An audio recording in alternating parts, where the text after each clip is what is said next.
Assalamualaikum warahmatullahi wabarakatuh. Alhamdulillah innal hamdalillah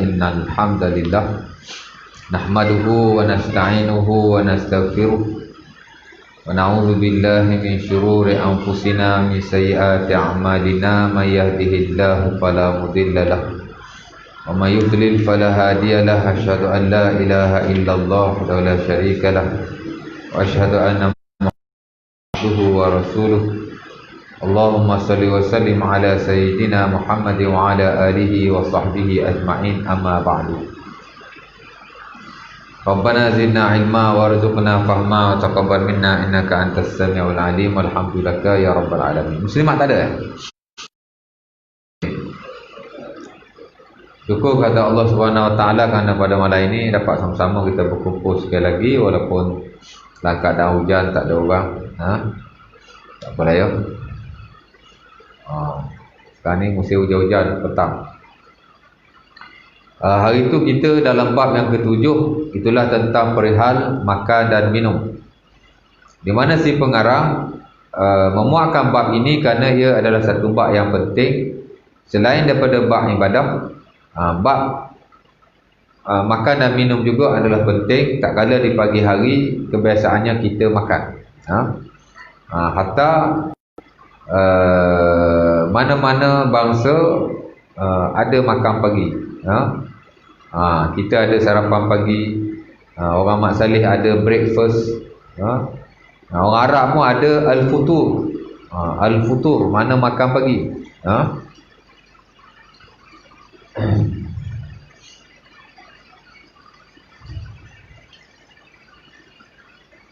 Jadi kebiasaannya kita makan pagi. Kalau tak makan pagi sekalipun kita makanlah. Pasal manusia ni dia makan.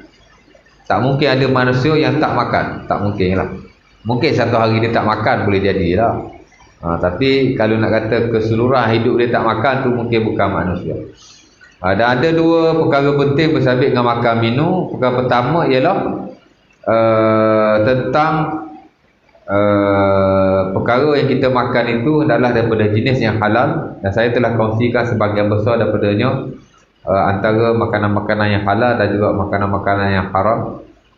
Sama juga kita disuruh memakan makanan daripada hasil yang halal, yang tidak haram. Dan kedua-dua perkara itu sebenarnya lebih penting daripada apa yang kita sebut sebagai adab makan dan minum. Dalam buku ini dia memuatkan adab makan dan minum. Tapi sebenarnya dalam buku-buku sunnah sebelum dinyatakan adab makan dan minum, makan nak baca bismillah, makan dengan tangan kanan dan seumpamanya, antara perkara terutama yang dibincangkan ialah apa yang kita makan itu adalah perkara yang tidak haram dan juga daripada hasil yang tidak haram. Itu lebih penting sebenarnya. Sebab itu saya dahulukan perkara itu kepada tuan-tuan sebelum ini.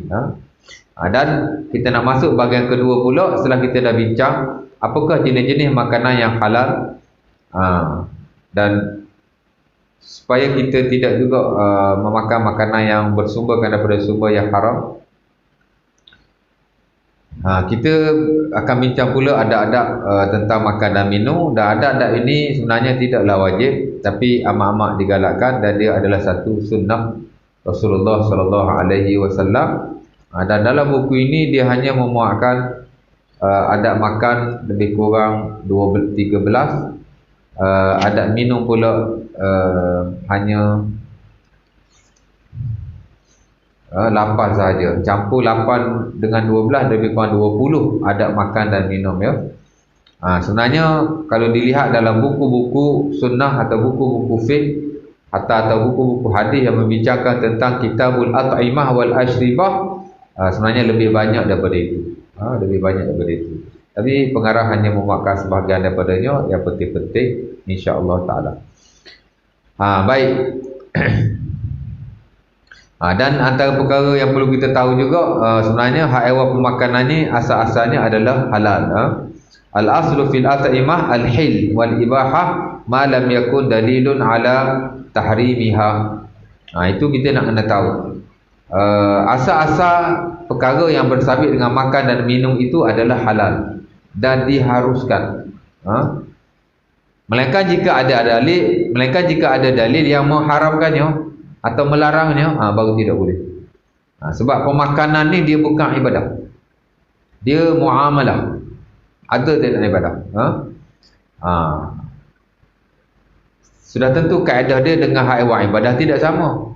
Kalau ibadah, al-aslu fil ibadah at-tahrim wal man'u ma lam yakun dalilun ala tahrimiha. Asal-asal ibadah itu adalah haram dan tertegah, melainkan jika ada dalil yang ma lam yakun dalilun ala masyru'iyyatiha, melainkan jika ada dalil yang mensyariatkannya.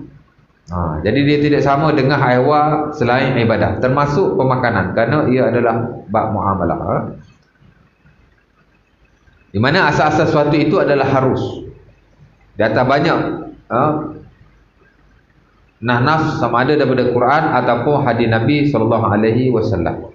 Kita boleh buka antara dari surah Al-Baqarah ayat 168, kata Allah, ya ayyuhan nas kulu mimma fil ardi halalan thayyibah. Wala tattabi'u khutuwatis syaitan innahu lakum aduwwum mubin. Kata Allah, wahai manusia, makanlah, minumlah, makanlah, kulu mimma fil ardi halalan thayyibah. Makanlah daripada muka bumi ini apa-apa yang halal lagi baik. Mana makan ni boleh makan apa saja, as long as dia tidak dilarang. Dan jangan kamu ikut langkah-langkah syaitan, kerana dia adalah musuh bagi kamu, kata Allah Subhanahu Wa Taala dalam surah berkenaan Al-Baqarah ayat 168. Dan banyak lagi ayat-ayat yang lain. Ayat yang biasa kita dengar juga antara surah Al-A'raf, dan saya pernah baca dulu ayat ini dalam hak ehwal datang ke masjid. Dulu kita ada bincang nak datang ke masjid macam mana. Antaranya ialah kita digalakkan supaya berpakaian dengan pakaian yang kemas, yang bagus. Di atas firman Allah Subhanahu Wa Taala dalam surah Al-A'raf ayat 31, kata Allah, khuzu ya bani Adam khuzu zinatakum inda kulli masjid. Wahai anak Adam, ambillah perhiasanmu tak kala kamu pergi ke masjid. Perhiasan ni ada dua lah. Satu, perhiasan yang wajib, itulah menutup aurat. Maksudnya bila kita nak pergi ke masjid, nak menunaikan ibadah kepada Allah Subhanahu Wa Taala, kata ulama, zinatakum adalah aurat, mana kena tutup aurat. Nak semayang tutup aurat. Dan sebagian yang lain mentafsirkan di atas zahir ayat berkenaan Allah Ta'ala suruh kita mengambil perhiasan tak kala kita ke masjid, ialah kita berpakaian dengan pakaian yang elok-elok. Atau Nabi SAW bila lihat sahabat pakai pakaian yang buruk, umpama yang diriwayatkan dalam Musnad Ahmad, dia pakai buruk je baju. Nabi pun tanya, ya fulan alaka malun, wahai fulan, kamu ni tak ada duit ke, tak ada harta ke? Ada. Aku ada unta, aku ada kambing. Alaka min mal? Qala na'am. Maluka, apa hartamu? Al-ibil wasyab. Dia kata, aku ada unta, aku ada kambing. Nabi pun kata, kenapa tak pakai yang elok-elok? Innallaha yuhibbu an yara athara ni'matihi ala 'abdi. Nabi pun bagi tahu, dah kamu ada harta, kenapa kamu tak gunakan? Allah Ta'ala suka melihat kesan daripada nikmat yang diberikan kepada hamba-hamba itu. Nampak? Dan begitulah dalam hal-hal yang lain. Jabir pun ada bagi tahu, Nabi bila dilihat orang, especially bila datang ke masjid pakai selekeh je, rambut pun tak sikat. Umpama yang diriwayatkan dalam Sunan Abi Daud, dia tanya Nabi, Sunan Turmuzi tak silap saya. Nabi tanya dia, ya fulan, ama yajid, Nabi tanya, ama tajid syai'an yusakin bihi ra'sak. Kenapa tidakkah kamu mendapati suatu perkara untuk kamu sikat rambutmu?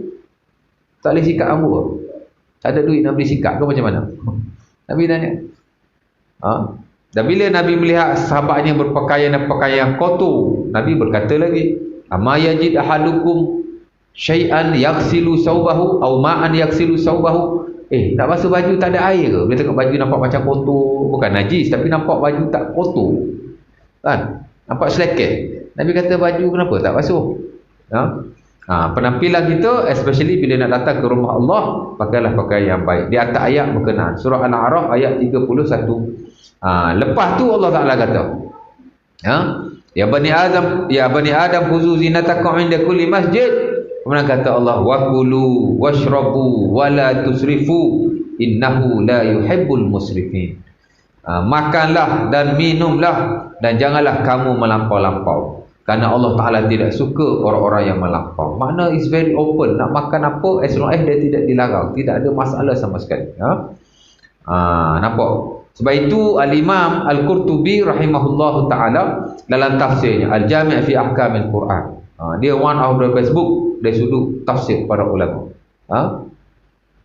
Dan dia juga adalah my favorite tafsir. Buku tafsir yang saya paling suka baca dan rujuk ialah buku Al-Imam Al-Qurtubi rahimahullah ta'ala. Bila dia mentafsirkan ayat berkenaan, dia buat marilah beberapa perkara yang dianggap menyalahi di sisi beliau. Antaranya apa yang ada dalam apa yang diamalkan oleh sebahagian golongan, antaranya orang-orang sufi yang melampau, di mana mereka tak nak makan daging, mereka tak nak makan makanan yang sedap-sedap, kononnya nak mengabdikan diri kepada Allah, tak nak makan makanan yang seumpama itu. Lalu beliau membawa beberapa asar para sahabat Nabi SAW. Hatta Rasulullah sendiri memakan makanan yang bagus-bagus.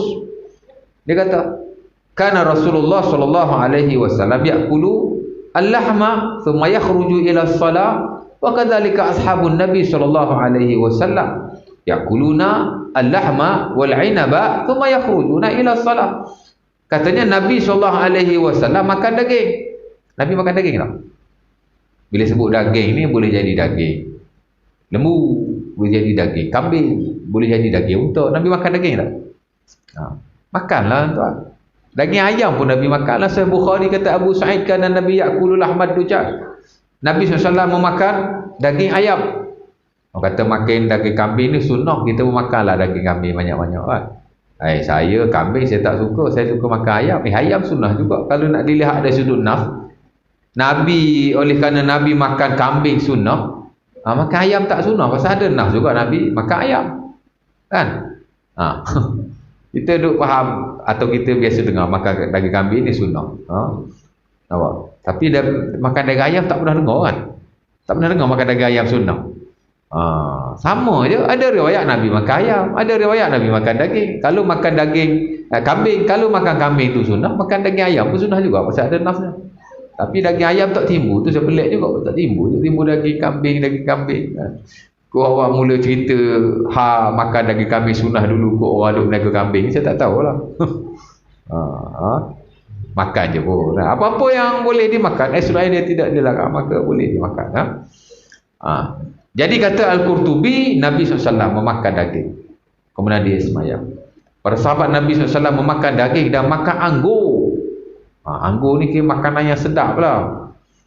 Dan mereka pergi semayang. Jadi dikata tidak ada masalah sama sekali. Ada pun golongan yang tidak menggalakkan manusia memakan makanan yang bagus-bagus dan sedap-sedap seumpama itu, dikata tidak menepati akal sunnah Nabi SAW. Nampak? Jadi tidak ada masalah sama sekali. Makanlah tuan-tuan, as long as kata Allah, wala tusrifu, jangan kamu berlebih-lebihan. Nak makan apa saja tak ada masalah. As long as dia tidak dilarang dan kita makan secara tidak berlebih-lebihan, dan kita mengamalkan apa yang telah disyariatkan kepada kita. Dan banyak lagi ayat yang lain. Dan asas kepada perkara selain ibadah, yang saya kata asas-asas perkara yang bukan ibadah adalah harus, rujukan terutama para ulama ialah surah Al-Baqarah ayat 29. Kata Allah, "Wallazi khalaqalakum ma fil ardi jami'an tsumma istawa ila as-sama' fasawwahunna sab'a samawat wa huwa bikulli syai'in alim." Dialah, yakni Allah yang telah menciptakan segala yang ada di atas muka bumi ini untuk kamu. Oleh sebab itu, asal-asal perkara selain ibadah adalah harus. Termasuk dalam hal pemakanan, asal-asalnya adalah harus. Tidak ada masalah sama sekali. Selagi mana tidak ada dalil yang melarangnya. Baik, itu kita nak kena tahu prinsip tentang pemakanan. Mungkin ada adab makan yang banyak kita tak ingat keseluruhan, tak apa. As long as prinsip pemakanan tu kita tahu. Tadilah asal-asal makanan itu adalah harus, melainkan jika ada dalil atau nas yang melarang. Boleh jadi dalam Quran, boleh jadilah hadis-hadis Nabi SAW, ataupun apa-apa yang telah diijma'kan oleh para ulama yang mengatakan ia haram, dan sudah pasti ijma' datang menerusi Al-Quran dan hadis juga. Jadi kita nak kena faham prinsip itu. Ilmu tak banyak tak apa, janji kita faham tentang prinsip suatu perkara. Baik. Malam ni kita nak habiskan tentang adab-adab makan. Pertama, membaca bismillah terlebih dahulu, kata si pengarang. Dan sekiranya sepakat para ulama, ijma' lah kita boleh kata macam tu, bahawa sebelum kita nak memakan suatu makanan, of course lah makanan yang jenisnya halal daripada sumber yang halal, hendaklah kita membaca bismillah terlebih dahulu. Di atas hadis yang banyak yang diriwayatkan daripada Nabi SAW, antaranya yang dinukilkan oleh ulama ini dalam buku ini ialah hadis daripada Aisyah radhiyallahu taala anha dalam Sunan Abi Dawud, di mana kata Nabi, idza akala ahadukum ta'aman falyakul bismillah, fa in nasiya fil awwali falyakul fil akhiri bismillahi awwalihi wa akhiri. Nombor satu sekali, kata Nabi, sesiapa yang memakan suatu makanan hendaklah dia berkata bismillah. Jika dia lupa pada peringkat awal, baca bismillah ni mula-mula nak makan, bukan ketika kita makan, dan bukan juga ketika kita habis makan. At the first stage, before we eat, we recite bismillah. Before kita nak makan, mula-mula sekali kita baca bismillah.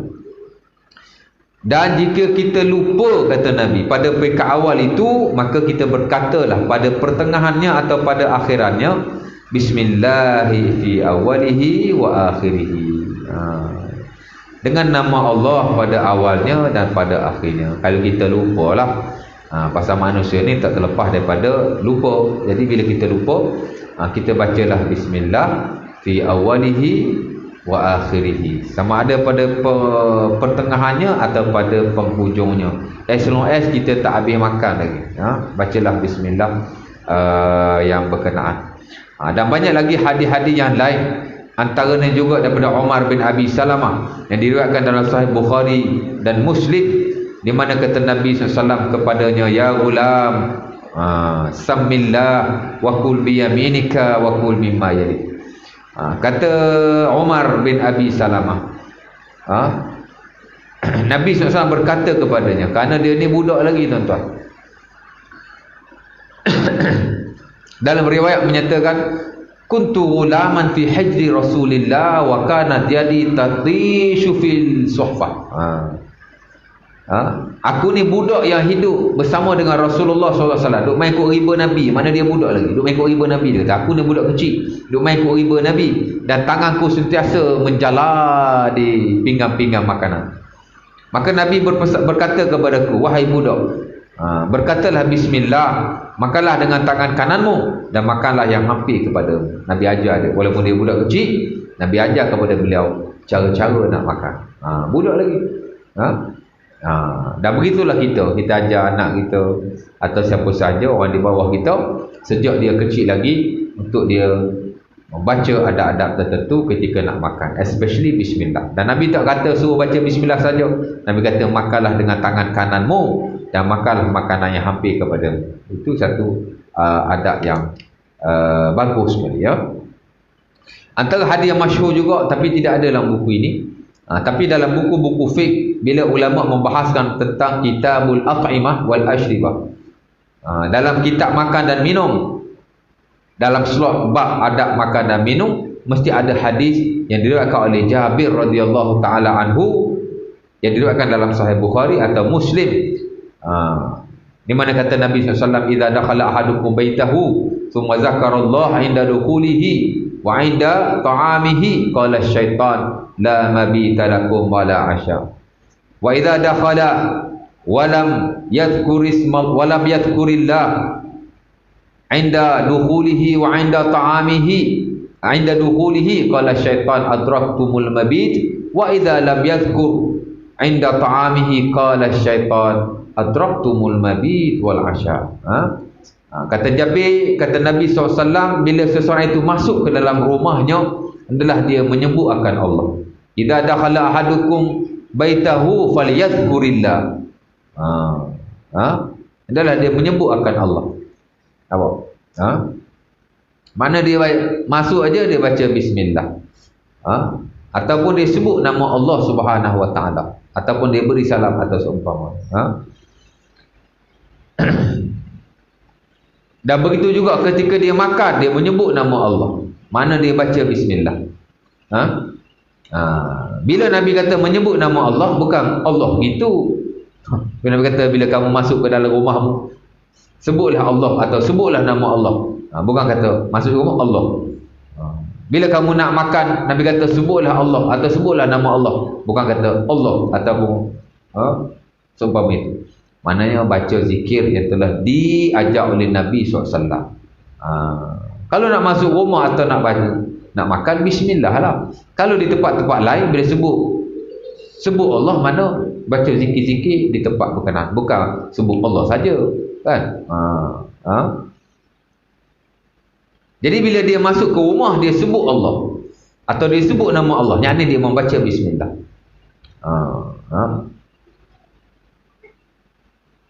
Dan begitu juga ketika dia makan, maka syaitan akan berkata sesama mereka, malam ni kita tak ada tempat tidur lah, dan kita tidak ada makan lah. Pasal kita sebut nama Allah, syaitan tak boleh duduk sekali dengan kita.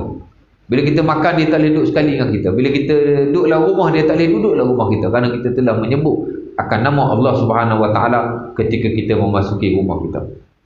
Dan begitu juga bila kita masuk, Nabi kata bila seorang itu masuk, dia tidak menyebut akan nama Allah ketika dia masuk, syaitan akan berkata, oh malam ni kita ada tempat tidur lah.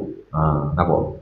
Kalau kita tak sebut nama Allah, tak baca bismillah, maka syaitan akan kata kita dah ada tempat tidur malam ni. Masuk rumah, masuk saja, bismillah pun tidak, assalamualaikum pun tidak, kan?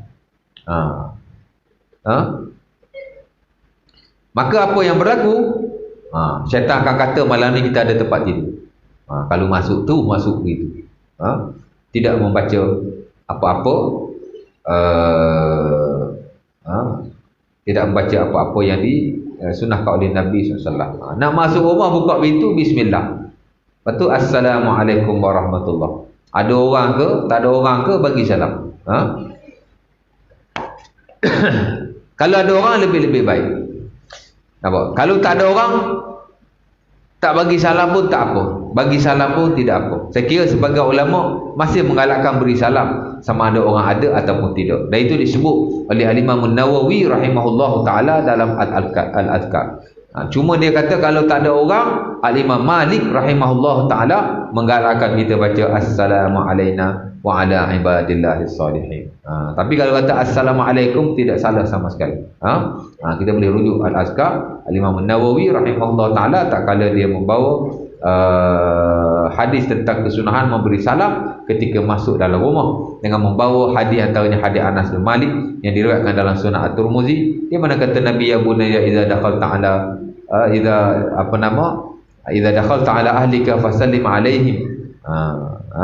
Bila kamu masuk, wahai anakku, bila kamu masuk ke atas keluargamu, maka berilah salam ke atas mereka. Yakun barakatan alaika wa ala ahlika. Nescaya akan menjadi keberkatan buatmu dan buat keluargamu. Masa masuk rumah, bagi salam. Kalau orang ada dalam rumah, okey, kita beri salam. Kalau orang tak ada dalam rumah pun, kita boleh beri salam. Tidak ada masalah sama sekali.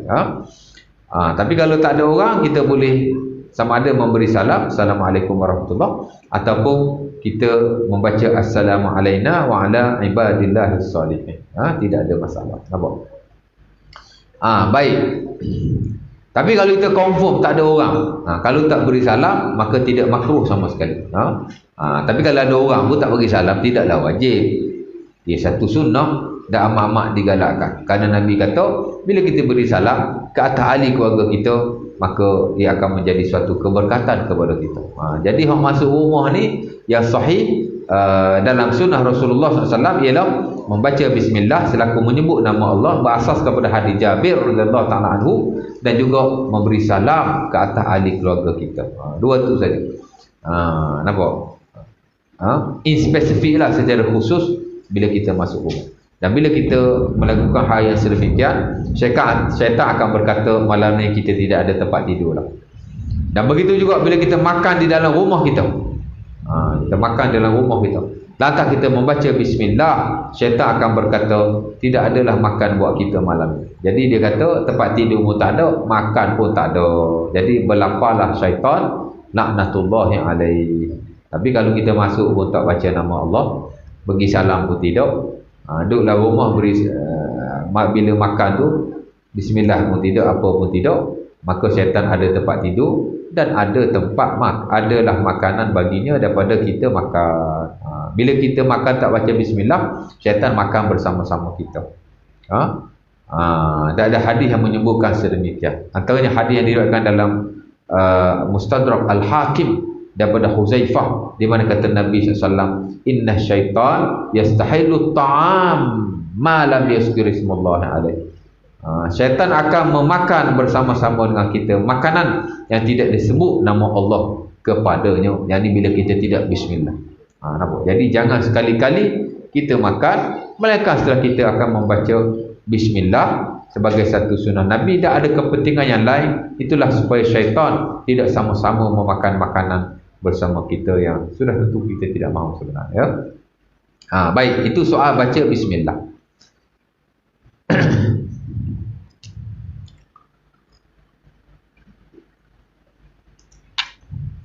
Timbul persoalan, kalau saya nak baca lebih daripada bismillah, contohnya bismillahirrahmanirrahim, saya kira tidak ada masalah kerana sebagai ulama menggalakkan, termasuk Al-Imam An-Nawawi rahimahullah ta'ala dan sebagian besar especially dalam mazhab Syafi'i membenarkan. Sekurang-kurang kita baca bismillah, tapi katanya kalau nak baca bismillahirrahmanirrahim, kata Imam An-Nawawi, huwal akmal, itulah yang lebih baik. Allah ta'ala alam.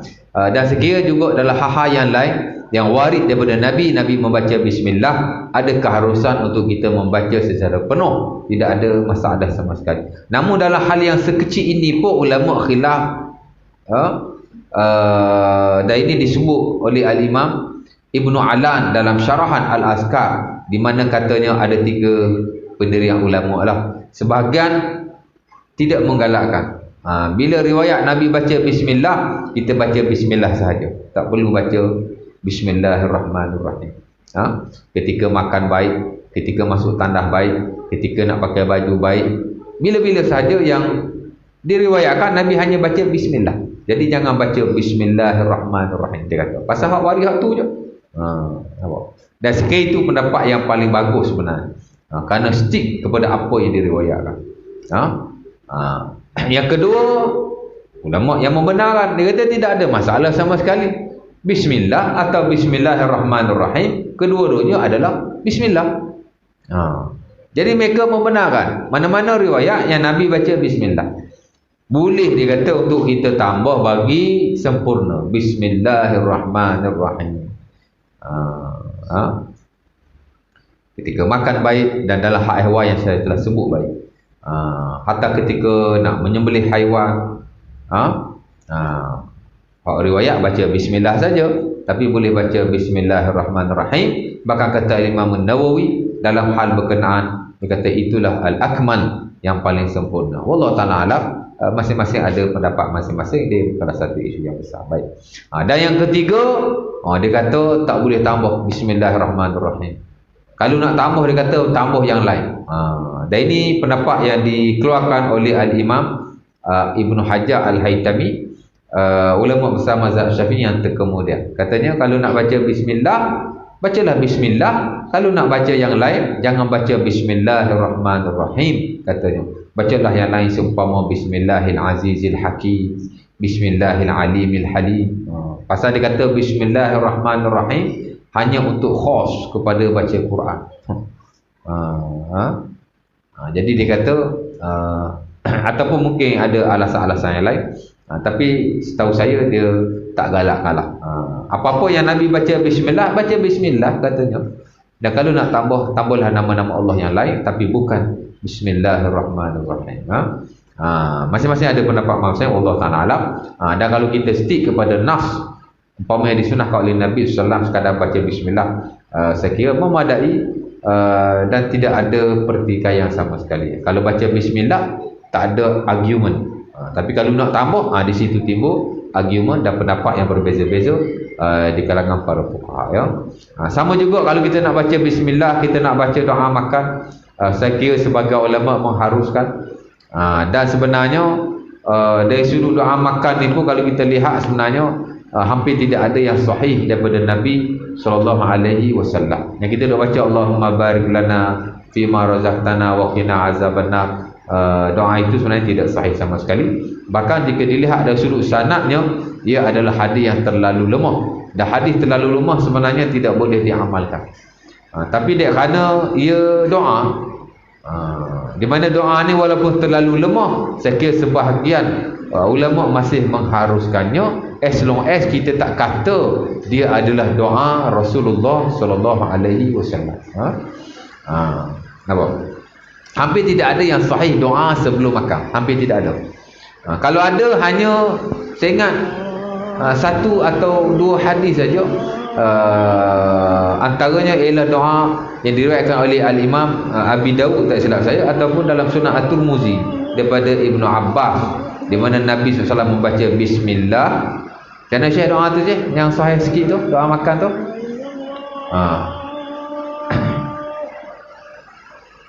Oh, tadi salah tadi. Allahumma barik lana fima razaqtana wa qina azabannar. Saya baca doa mana tadi? Saya salah baca doa tadi. Doa apa saya baca tadi? Saya tak baca Allahumma barik lana tadi. Doa apa saya baca tadi? Tengok baliklah rakaman tu. Sedap aja saya mengajar. Dalam baca doa lain. Saya maksudkan ialah Allahumma barik lana fima razaqtana wa qina azabannar. Hadis itu tidak sahih sama sekali dan terlalu dhaif. Tapi dia kerana dia doa, ada keharusan di sisi para sebagian para ulama untuk kita mengamalkannya, as long as kita tidak sandarlah kepada Nabi SAW. Tapi ada hadis yang sebagian ulama mensahihkan, sebagian ulama mentaifkan. Itulah hadis Ibnu Abbas itu yang diriwayatkan oleh Imam Tirmizi, tak silap saya, ialah Allahumma barik li fihi wa at'imni khairan minhu. Betul Syekh? Itu ada yang mensahihkan, antaranya Al-Albani mensahihkan dalam sisi lain doa itu. Tapi saya kira sebagai ulama mentaifkan juga hadis itu, dan sebagian yang kata tidak ada hadis yang sahih dalam ihwal makan, doa yang sahih tidak ada. Tapi kalau nak amal tu, Allahumma barik li fihi wa at'imni khairan minhu. Di mana kata Ibnu Abbas, Nabi bila memakan satu makanan, Nabi baca yang itu.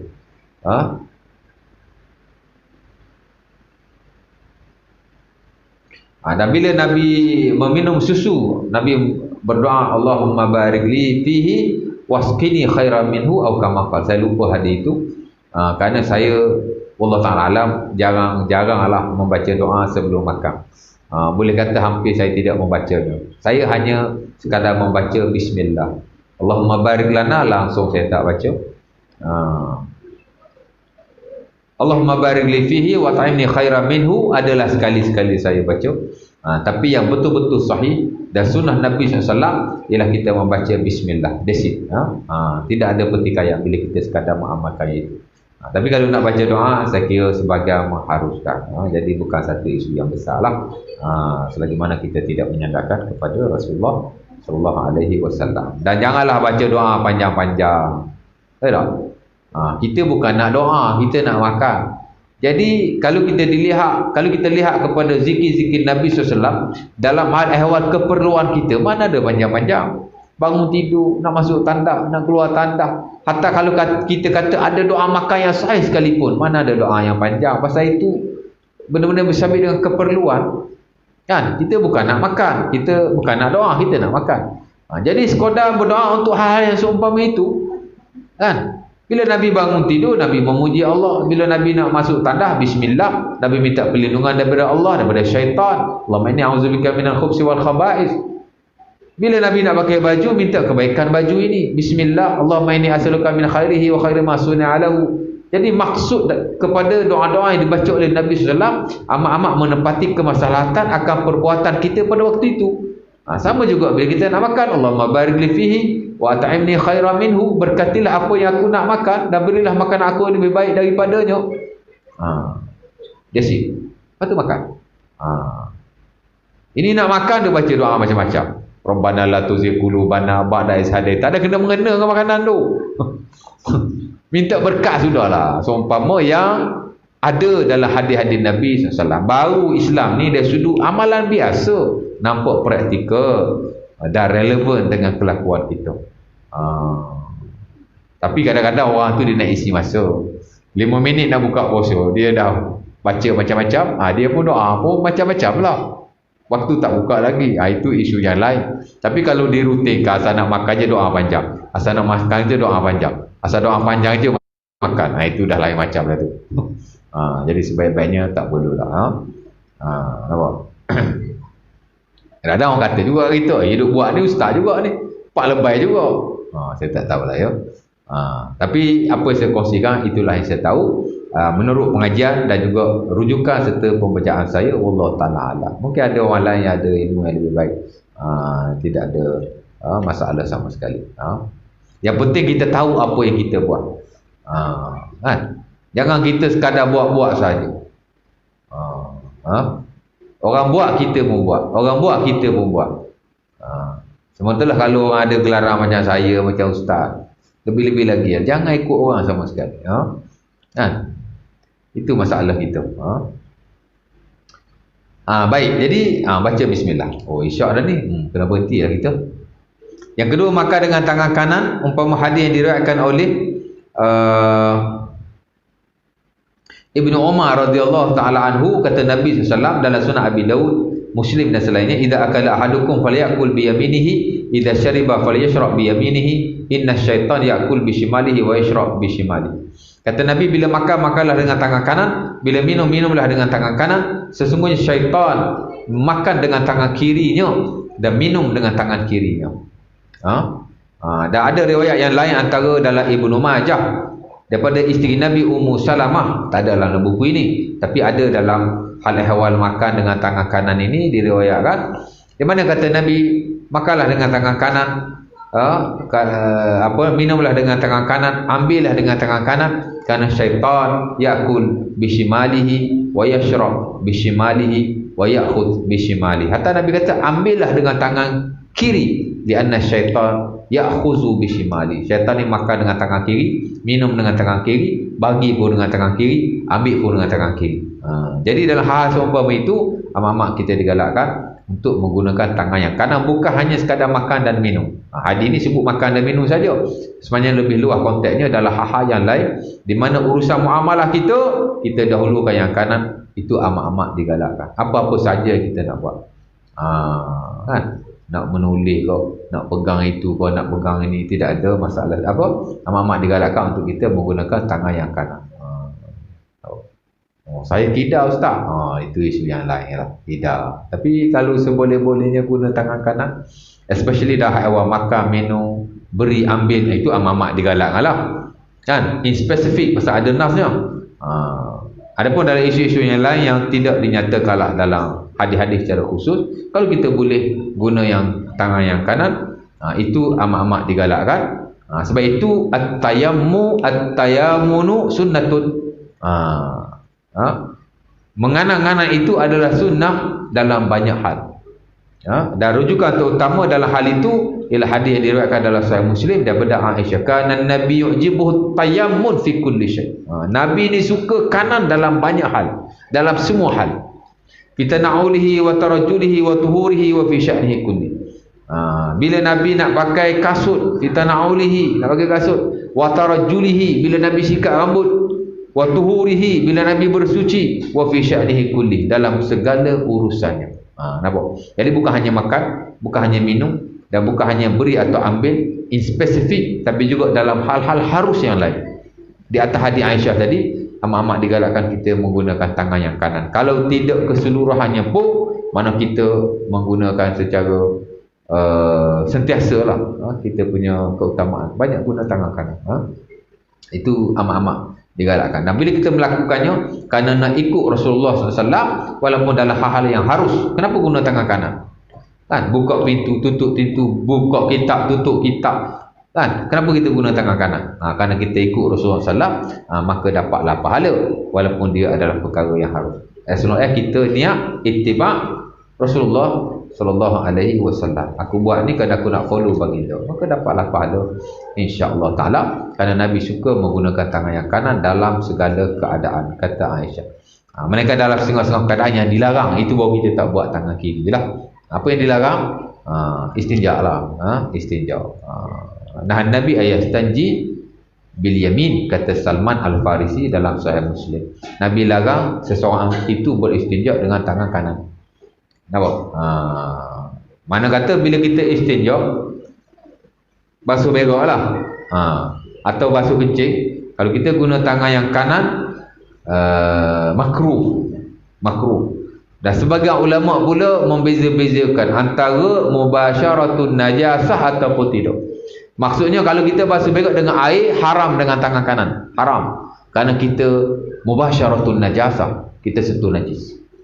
Adapun jika kita beristinja dengan batu ataupun dengan selainnya, tak sentuh najis pun, waktu itu baru makruh, kerana kita tidak mubasyaratun najasah. Tapi kerana kita menggunakan tangan yang kanan, maka dimakruhkan. Data hadis Salman itu. Tapi kita dua-dua, sama ada kita mubasyaratun najasah, sentuh najis secara terus, ataupun kita menggunakan alat-alat yang lain, kita tetap tidak menggunakan tangan yang kanan.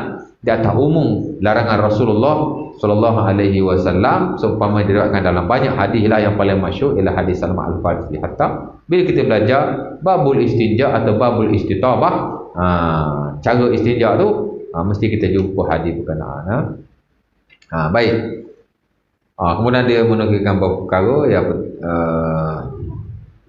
An-Nawawi mengatakan para ulama bersepakat bahawa disunahkan baca bismillah ketika nak makan jika bismillah tidak sempat pada awalnya. Ini kita dah sebut. Kemudian makan tangan kanan diriwayatkan daripada Jabir bahawa Nabi SAW melarang seorang lelaki makan dengan tangan kirinya atau minum dengan tangan kirinya. Nampak? Jadi jangan sekali-kali kita makan dengan tangan yang kiri atau minum dengan tangan yang kiri, melainkan jika ada keuzuran tertentu. Of course lah, tidak ada halangan dan diharuskan, ya. Sama juga orang yang kidal umpamanya. Kadang-kadang bukan kata mudarat pun, tapi susah. Orang yang kidal kalau makan nasi dengan tangan, dia boleh makan dengan tangan kanan walaupun dia kidal.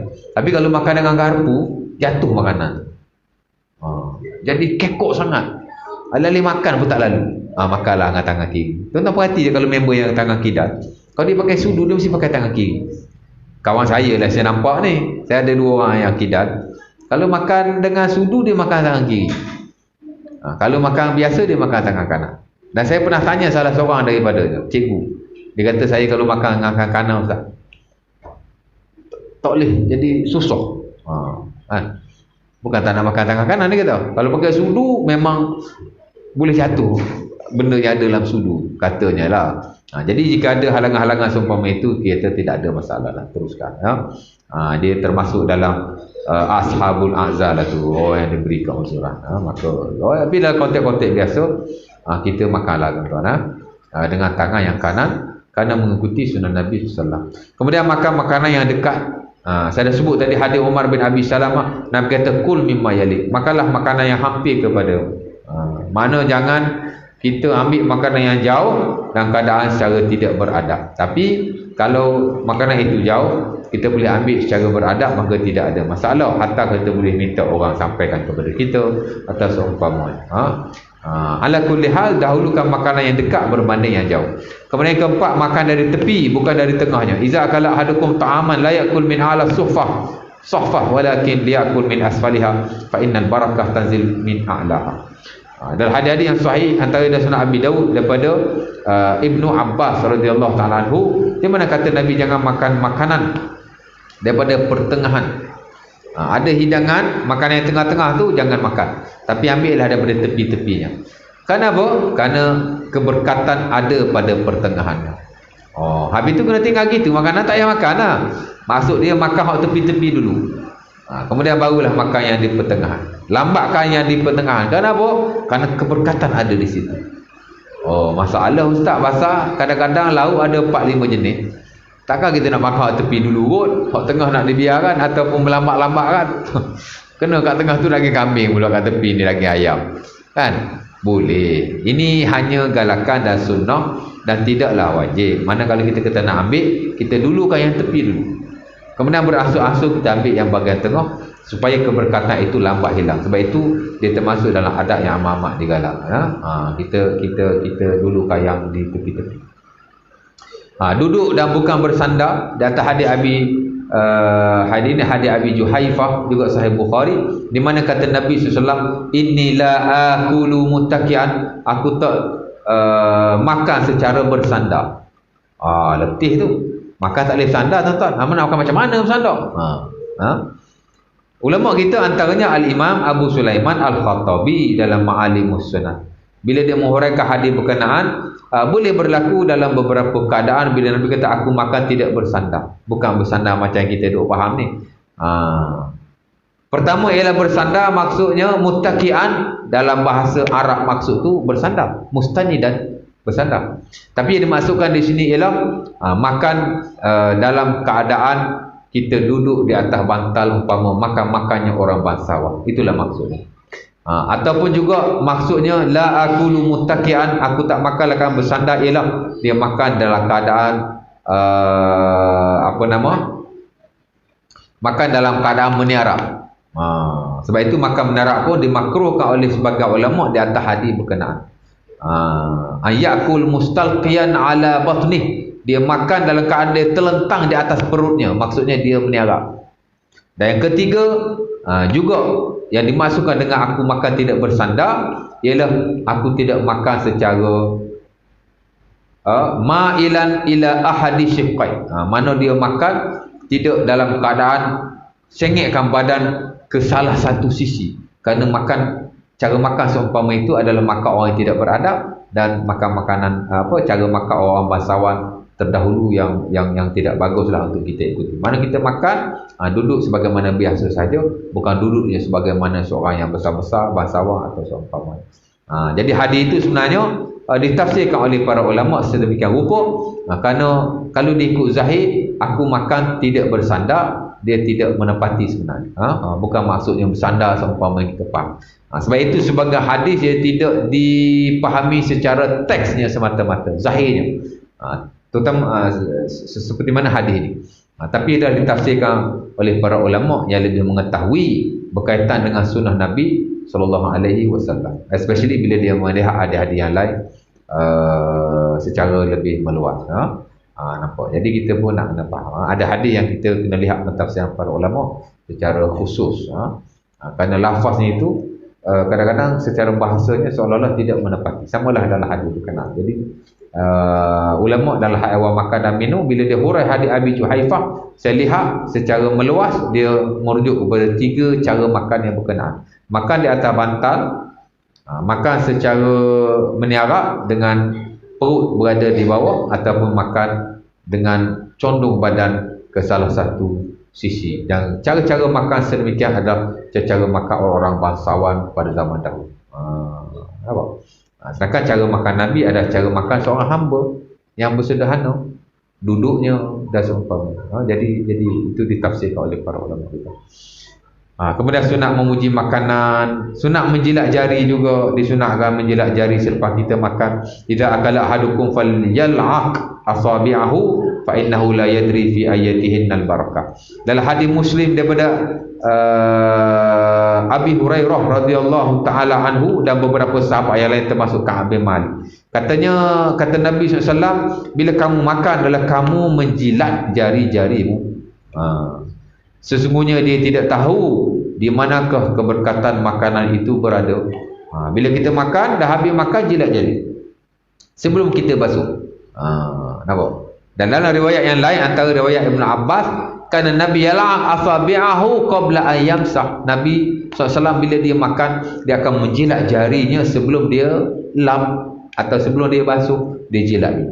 Dan itu yang patut dilakukan oleh kita, kerana makanan ni ada keberkatan. Kita tak tahu di mana keberkatan makanan berkenaan.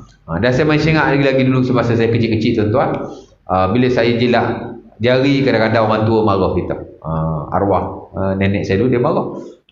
Kan, bila jilat jari dia kata macam orang lapar kau ni. Orang tua kita kan, dia tak tahu. Jadi kita yang mengaji, kita beritahulah ini sunnah Nabi SAW.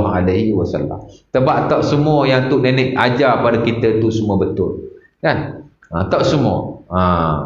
Dan kita lihat pun banyak perkara yang dulu dipegang, dipercayai, hatta diamalkan oleh tok nenek kita. Ada perkara yang perlu kita betulkan, yang perlu kita perbaiki. Nampak? Tidaklah semua betul dan tidak juga semua salah. Dan perlu kita ingat bahawa agama ni dia hanya datang menusunah nak dan apa disunahkan oleh Nabi SAW. Dan jika menepati kita ambil, dan jika tidak menepati, walaupun dia diamalkan oleh keluarga kita, tok nenek kita telah lalu, kita tidak mengamalkan, malah kita perbetulkan semula. Apa? Itu pendidikan kita bila kita belajar ilmu syariat yang suci dan mulia ini, insya-Allah taala. Kemudian ada lagi nombor 8, nombor 9, nombor 10 tu. Saya kira tak ada lah hari ini. Kita kongsilah pada masa yang lalu, masa akan datang, insya-Allah taala. Ada yang tanya apa-apa? Ada soalan? Ada? Aku qauli hadza, assalamualaikum warahmatullahi